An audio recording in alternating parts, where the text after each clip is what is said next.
राजस्थान के एक छोटे से गांव में नंदू नाम का एक बालक अपने निर्धन माता पिता के साथ रहता था। एक दिन दो भाई अपनी फसल शहर में बेचकर ट्रैक्टर से अपने गांव आ रहे थे। फसल बेचकर जो पैसा मिला वो उन्होंने एक थैली में रख दिया।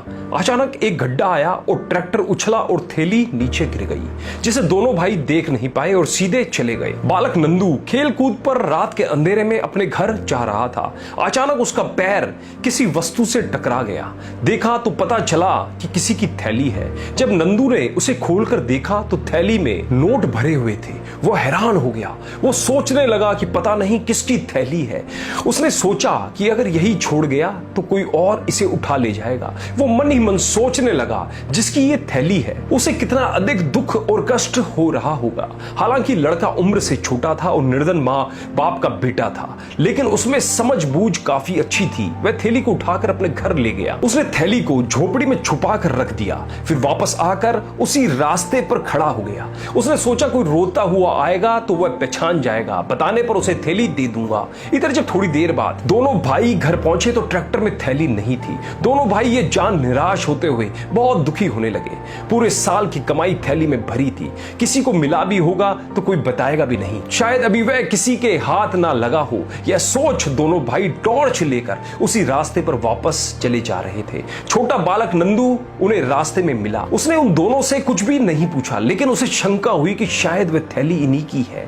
उसने उनसे पूछा, आप लोग क्या ढूंढ रहे हो? उन्होंने उसकी बात पर कोई ध्यान नहीं दिया। उसने दोबारा पूछा, आप दोनों क्या ढूंढ रहे हो? उन्होंने कहा, अरे कुछ भी ढूंढ रहे हैं, तू जा, तुझे क्या मतलब? दोनों आगे बढ़ते जा रहे थे। नंदू उनके पीछे चलने लगा। वो समझ गया था कि नोटों वाली थैली संभव इन्हीं की है। उसने तीसरी बार फिर पूछा तो चिल्लाकर एक भाई ने कहा, अरे चुप हो जा भाई, चुप हो जा और हमें अपना काम करने दे, दिमाग को और खराब ना कर। अब नंदू को पूरा विश्वास हो गया कि वह थैली अवश्य ही इन्हीं की है। उसने फिर पूछा, आपकी थैली खो गई है क्या?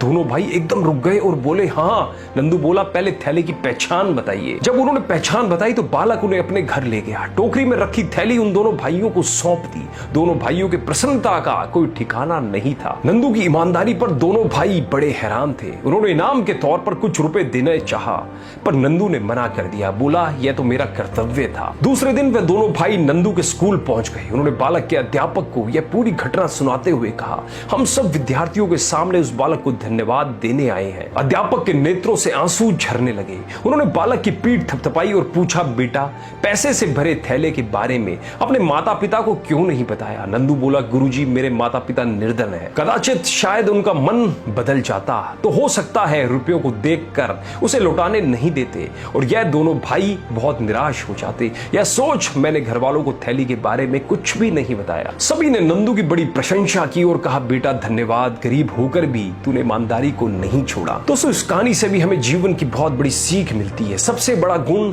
ईमानदारी का है। ईमानदार होना हमें सर्वश्रेष्ठ व्यक्ति की स्थिति में ले जाता है। जिस प्रकार इस छोटे से बालक ने अपने ईमान को नहीं खोया, भले ही उसकी गरीबी उसे बहुत कष्टदायी थी, लेकिन ईमानदार व्यक्ति छोटा हो या बड़ा, ईमानदारी का गुण ही जीवन का सबसे बड़ा गहना है, सबसे बड़ा गुण है।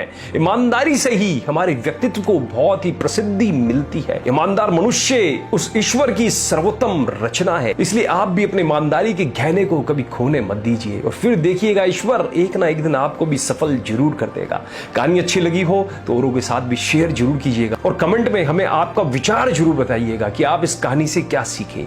अतः आप सभी मित्रों पर ईश्वर की कृपा हमेशा बनी रहे। धन्यवाद।